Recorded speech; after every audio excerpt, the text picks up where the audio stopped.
नमस्कार, स्वागत है आपका हमारे चैनल पर। मैं हूं आपके साथ शेरिन। बिहार में जिस तरीके से मनीष कश्यप की गिरफ्तारी की गई है, आज सोशल मीडिया से लेकर सड़कों पर अब मनीष सिसोदिया को समर्थन देती हुई जनता नजर आ रही है और बस यही कह रही है कि बिहार पुलिस ने इसीलिए मनीष कश्यप को गिरफ्तार किया है क्योंकि उसने एक सरकार को लेकर सच्चाई जो है वो सामने लाई है और वो सरकार कोई और नहीं बल्कि बिहार की सरकार है। इस पूरे मामले पर बात करते हैं। हमारे साथ मौजूद हैं सुप्रीम कोर्ट से एडवोकेट उमेश शर्मा जी। सर, जो लोग पत्रकारिता को लेकर आज़ादी की बात करते हैं, आज मनीष कश्यप की गिरफ्तारी को लेकर कोई भी सामने नहीं आ रहा है कि आखिरकार क्यों इस तरीके से प्रताड़ित किया जा रहा है मनीष कश्यप को।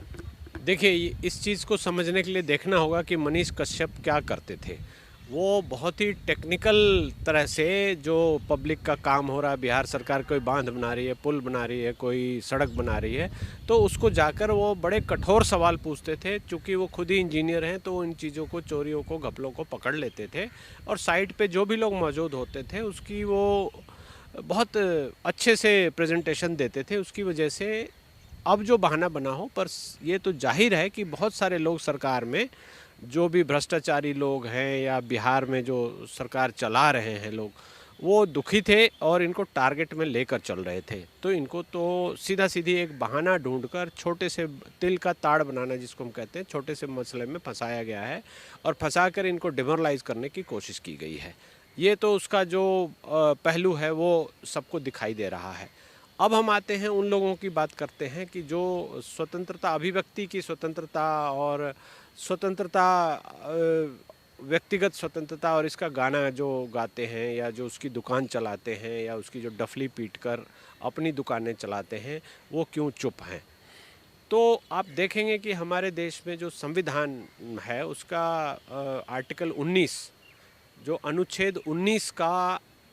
एक का क भाग, मतलब 19 आर्टिकल 19 का 1A पार्ट जो है वो ये कहता है अभिव्यक्ति की स्वतंत्रता आपको है। आप अगर गौर करेंगे तो इसको लेकर सुप्रीम कोर्ट ने कई बार प्रेस के खिलाफ जब भी कोई कार्रवाई होती है, ऐसा नहीं है कि किसी रिपोर्टर को अरेस्ट किया गया है या प्रेस का एक बहुत ही फेमस केस है जिसमें अखबार का न्यूज़ प्रिंट का कोटा कम कर दिया गया था, तो वो आए थे कोर्ट, तो कोर्ट ने कहा कि आप कोटा कम करके भी अभिव्यक्ति की स्वतंत्रता पर रोक लगा रहे हैं। किसी प्रेस की बिजली काट दी गई थी इमरजेंसी में जो किया गया था और उनके बीच में नाला खोल दिया गया था कि 2 प्लॉट मिलाए हुए हैं, तो उस तरह से सुप्रीम कोर्ट ने इसको स्थापित किया है। सबसे पहले तो हमारे संविधान में इसका प्रावधान है, दूसरी बात है सुप्रीम कोर्ट और हाई कोर्ट्स ने बार बार बोला है कि अभिव्यक्ति की स्वतंत्रता का आप हनन नहीं कर सकते, चूँकि ये हमारे संविधान में संवैधानिक मूल जो शक्तियाँ हमको दी गई हैं किसी नागरिक को, उसमें है। तो अभिव्यक्ति की स्वतंत्रता को हम स्वतंत्रता तभी मानेंगे जब कोई बात कोई आदमी दिखा रहा है, जैसे पत्रकार है, आप कोई स्वतंत्र बात दिखा रहे हैं, सरकार के विरुद्ध बातें दिखा रहे हैं और मैं उसको सुन रहा हूँ, ऑडियंस उसको सुन रही है, समझ रही है, तो दोनों के अधिकार हैं। आपका अधिकार है उसको दिखाने का और सुनने वाले का या देखने वाले का अधिकार है उसको देखने का, अपनी विचार, उसको देखने के बाद अपने विचार को अभिव्यक्त करने का। तो ये अभिव्यक्ति की स्वतंत्रता जो है वो, इसमें ये सब कुछ आ जाता है। फ्रीडम ऑफ एक्सप्रेशन जिसको हम बोलते हैं या राइट टू एक्सप्रेशन बोलते हैं। आर्टिकल 19 में और भी 7-8 और इंग्रेडिएंट्स हैं जिसको कि हमारे मूलभूत अधिकार कहे गए हैं कि मैं भारत के किसी कोने में जाकर रह सकता हूं, कहीं भी जा सकता हूं, मुझे ट्रैवल करने से कोई नहीं रोकेगा, मैं कोई एसोसिएशन बना सकता हूं, मैं कोई भी व्यवसाय कर सकता हूं, मैं किसी भी धर्म का अनुयायी हो सकता हूं। तो ये इस तरह की स्वतंत्रताएं हैं, उसके साथ रखा गया है। तो ये मूलभूत स्वतंत्रता है और इसको बिहार सरकार ने जिस घटिया तरीके से, जिस नीचे स्तर पर आकर जिस तरह से मनीष कश्यप को घेरने की या उनको प्रताड़ित करने की या उनको डिमोरलाइज करने की कोशिश की है, ये सीधा सीधा दिखाता है कि मनीष कश्यप पर ही वार नहीं है। ये जो उनके प्रशंसक हैं, जो उनके फॉलोअर्स हैं, जो उनके व्यूअर्स हैं, उन सब पर ये सीधा सीधा वार है कि ऐसी चीज़ें लोगों के बीच में ना जाएं और मनीष कश्यप जेल चले जाएं या उनका चैनल बंद हो जाए या उनको ऐसे जाल में फंसा दिया जाए, कानूनी जाल में, कि वो अपना काम अच्छे से नहीं कर पाए। ये उसकी साजिश है और बिहार सरकार के बारे में और भी जो चीज़ें कही जाए, जितना भी कहा जाए वो कम है। और इस केस को मैंने गहरे से देखा है, समझा है, तो मैं देखता हूं कि ये बिहार सरकार कुछ ज़्यादा ही प्रताड़ित कर रही है। बिहार पुलिस इतनी ज़्यादा इसको लेके एग्रेसिव है, इतना स्मार्टली चल रही है कि इनको जैसे मनीष कश्यप जैसा कोई दुर्दांत अपराधी या आतंकवादी पकड़ लिया है। ये बेचारा एक पत्रकार है जो बुद्धिजीवी लोगों को, बुद्धिजीवी वर्ग को, बुद्धिजीवी होते हुए भी उनके लिए सूचनाएं दे रहा था, उनके लिए न्यूज़ क्लिप बना रहा था, यूट्यूब चैनल बना रहा था, और कोई क्राइम उसने नहीं किया है। अगर कोई क्राइम है तो बहुत ही टेक्निकल सा छोटा सा क्राइम है कि एक न्यूज़ जो कहीं छपा था उसको उसने यहाँ दिखा दिया। उस न्यूज़ को आप देखेंगे जो तमिलनाडु में 17-18 लोगों के मारने की सूचना उसने दिखाई है। यही तो क्राइम है उसका, कि वहाँ के किसी हिंदी के किसी अखबार में छपा था, बाद में वो खबर गलत पाई गई और उसने ये खबर दिखा दी कि बिहार के लोगों को वहाँ पर प्रताड़ित किया गया है, मारा गया है। तो ये कोई क्राइम तो नहीं है, उसने खबर दिखाया, गलत खबर दिखाया, हो सकता है वो झूठी खबर हो, उसने नहीं किया, ये कहीं छपा था। तो उस चीज़ को टेक्निकल ऑफेंस ही आप बोलेंगे, उसके स्तर पर एक चूक हुई बोल सकते हैं, लेकिन उसके लिए ऐसा कोई दुर्दांत अपराधी या आतंकवादी की तरह उसको ट्रीट करना, उसको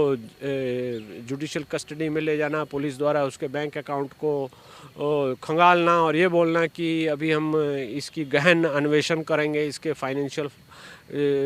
जो गतिविधियां हैं उसकी, तो ये सब तो प्रताड़ित करने की, डिमोरलाइज करने की कोशिश है। और ये मीडिया के सभी लोगों को सामने आकर, खासकर न्यू मीडिया के सभी लोगों को सामने आना चाहिए और बिहार सरकार की जितनी भी भर्त्सना कर सके आप, जितनी बुराई कर सके, बिहार सरकार को जितना आप एक्सपोज कर सके आपको एक्सपोज करना चाहिए। और तब जाकर ये रुकेगा, नहीं तो ये सिलसिला अगर शुरू हो गया तो आज मनीष कश्यप है, कल कोई और हो सकता है, परसों कोई और हो सकता है। इस तरह से लोगों को डिमोरलाइज करके पीछे हटने पे मजबूर कर दिया जाएगा। सवाल ये भी उठ रहा है कि जिस तरीके से आरजेडी के नेताओं पर एक के बाद एक ईडी सीबीआई की जांच हो रही है, छापेमारी हो रही है, क्या ये उसी का नतीजा तो नहीं है जिस तरीके से आज बिहार की सरकार जो है वो मनीष कश्यप को लेकर इस तरीके से तमाम चीज़ें जो है वो पुलिस करती हुई नजर आ रही है? हाँ, बिल्कुल है, बिल्कुल लिंक्ड है। बिहार सरकार, बिहार के जो नेता हैं, जो भी नेता ऐसे हैं जिनके यहाँ ईडी की जांच हो रही है, जिन्होंने की अकूत संपत्ति कमाया है, जिन्होंने कैश या मनी फॉर रिक्रूटमेंट किया है,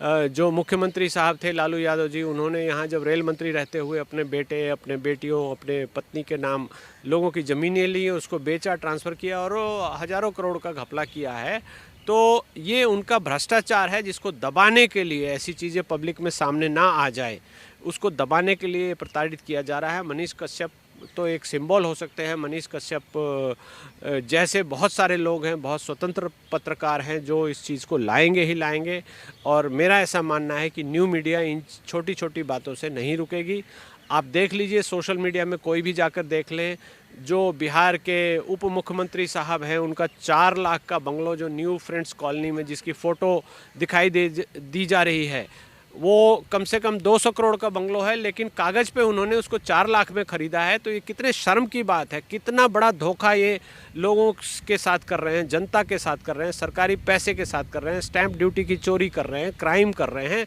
तो ईडी ने अगर पकड़ लिया है तो ये चीज़ें तो एक्सपोज हो गई हैं। और वो जो